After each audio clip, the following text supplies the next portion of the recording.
Welcome back to my channel, G.B.Pharmacist. My name is George, and in this video today we're going to go through and provide some valuable insights for those trainee and student pharmacists aiming to sit the GPhC exam in the coming months or years.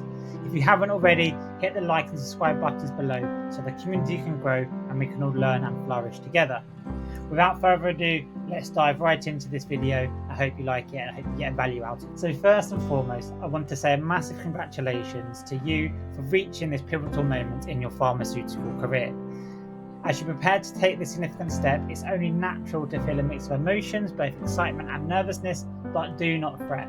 With strategic planning, dedication and the right resources, you can confidently take the exam and emerge victorious in such. In this guide, we'll walk you through a comprehensive approach to prepare effectively for the exam in the next month, or if you're taking it in a few years, then obviously a little bit longer. But it's all valid, and I hope you get some value out of it. So understand the exam structure. So first things first, and you should have already done this, but make sure you're familiar with the structure of the GPhC exam, and obviously the year you're doing it. If you're watching this video in a few years' time, the exam structure and setup might have changed. So preparing for the exam is obviously not only the knowledge, but also understanding how it's going to be delivered and the specifics of that. So in this case, in 2024, when this video is being recorded, the delivery and format is a computer-based system and it's exclusively delivered in certain centres, which I'm sure you're already fully aware of, and there is no paper-based options available. The exam also, something you should also know, is a two-part structure currently. So the first part containing 40 pharmaceutical calculation questions, which is completed within 2 hours, and you can use a calculator as long as you can bring your own, as long as it is on the authorised list. There's also a calculator on the computer itself, which is locked for you to use. And then you have part 2, which is comprises of 120 questions, completed in 2.5 hours, which is 150 minutes. And there are 90 single best answers within 5 options, and there's 30 extended matches using 8 answers each. It's also key to understand the answering process itself. So in part 1, it's all numerical answers and they're inputted on the screen, whereas part 2 is a selection of the most appropriate answer from the options provided on the screen. So slightly different ways of submitting it, and you can also change the colour of the text, etc, etc. So just something to be aware of if you are having struggle to see it. But yeah, fairly simple. And obviously being most people are IT literate now, it is not really much of an issue. One thing to note also is there is a break between part 1 and part 2. Before you start part 2, you do get some downtime. So yeah, take it, understand that, and you can always get your head back in track if part 1 wasn't as easy or as simple as you first thought. Also, the exam people that set up the exam and make the exam aren't complete monsters. They do provide additional information in both parts of the exam. They may include additional resources like photographs, dosing information, summaries of product characteristics, etc., extracts from certain data sources. So just be familiar with those. I'm sure throughout your foundation, pre-reg, training year, you've seen them. Just familiarize yourself with them. The key here is extracting the data, extracting the key information and applying it to your question in a timely and effective manner, and not get caught up reading and trying to work out what is being presented. So additional information, additional resources, make sure you can use them in an efficient manner. And one final thing to understand about the setup of the exam is the scoring system itself.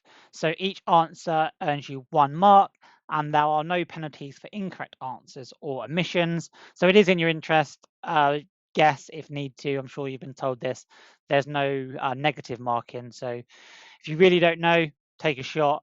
And if you don't get enough time, go through, just put an answer in. It's best than putting nothing in. So it's something to know. The scoring system works in that manner. So now let's dive into the effective preparation strategies tailored to the specifics we've just been through. So the first one is to practice pharmaceutical pharmacy calculations. So it's a big part of the exam, lots of marks to be made up in it. And Dedicate ample time to practicing pharmacy calculations, ensuring accuracy and efficiency within the given time frame, i.e. put yourself under time-restricted exam conditions and simulate that as much as possible. So come exam day, you're ready, you're updated, and you are smooth with your calculations to maximize the time where you can invest in the other sections of the papers. Familiarize yourself with the selected response questions. So get accustomed to answering the selected response questions under time conditions. Practice identifying the most appropriate answers effectively. Remember, you are given some answers. There are 5 or 8 options in this part 2 paper. So you can weed out some ones that aren't valid, red herrings, etc., and really slim down your chances if you did need to make that guess. And also, sometimes they stand out. You've obviously had a training year. You've obviously consciously picked up a lot of information. So get accustomed to answering these patterns. Again, mock exams, practice papers are key for this, and under exam conditions is vital to simulate it as much as possible. So as the good old saying goes, practice makes perfect, and that's where simulating exam conditions comes in.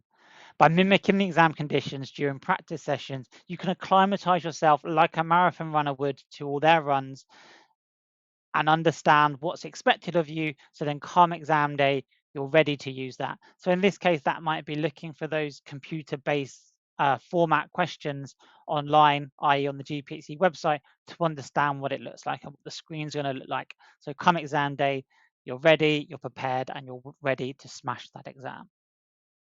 Also staying up to date. So this means staying up to date both clinically, but also up to date with the exam changes. So the exam does change year on year, sometimes minor, sometimes major, but continually staying up to date with these and making sure the knowledge base is up to the latest guidelines, legislations, best practice that are relevant to the exam you'll be sitting is critical to your success. Goes without saying, right?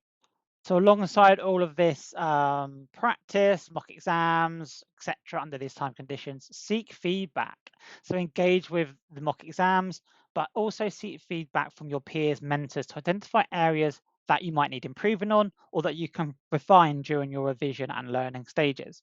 So doing past papers and mock exams, as we've previously said, is a great way to track your learning and your progression whilst highlighting which areas to improve on, allowing you to focus your precious time effectively on those areas where you need to improve. And finally, one that kind of people do miss out on in their learning and their revision is prioritizing self-care.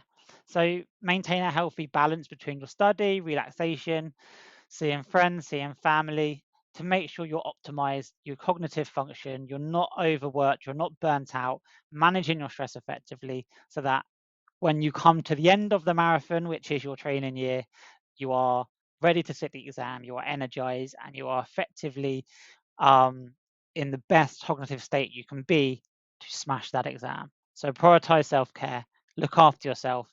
Remember, it's a marathon, not a sprint. Okay, so that was a lot of information thrown at you around the exam and how to prepare. But what does that really look like in the real life scenarios of preparing for your exams? So if you're feeling a little bit lost, I thought I'd end this video with a few top tips of how we can make that a reality and put it into real life practice. So let's start by creating a study plan. So by developing a well-structured and individualized study plan is crucial for efficient exam preparation. Break down the study sessions into manageable chunks and allocate in the time that fits for you. You might work better in the mornings, in the night times, at lunchtime, on weekends. Make sure it's set up for you. Consider your strengths and weaknesses, and in your daily practice or from your mock exams and daily practice, you can highlight those areas you need to work on and then dedicate time to the more challenging topics, maybe longer time, maybe a time when you're more cognitive aware, maybe on the weekends, etc., or after work, whichever works best for you, so that you're revisiting those ones that you're not so confident on, but also touch on those ones you're confident on to make sure you're maintaining your practice. So create a study plan that is individualized to your needs, your time, your lifestyle, to make sure you are setting yourself up to win, not fail. As you've previously heard from all my videos, I'm a massive advocate of practice, practice, practice. So practice is key for any exam, and the GPhC registration exam is no exemption. So regularly engaged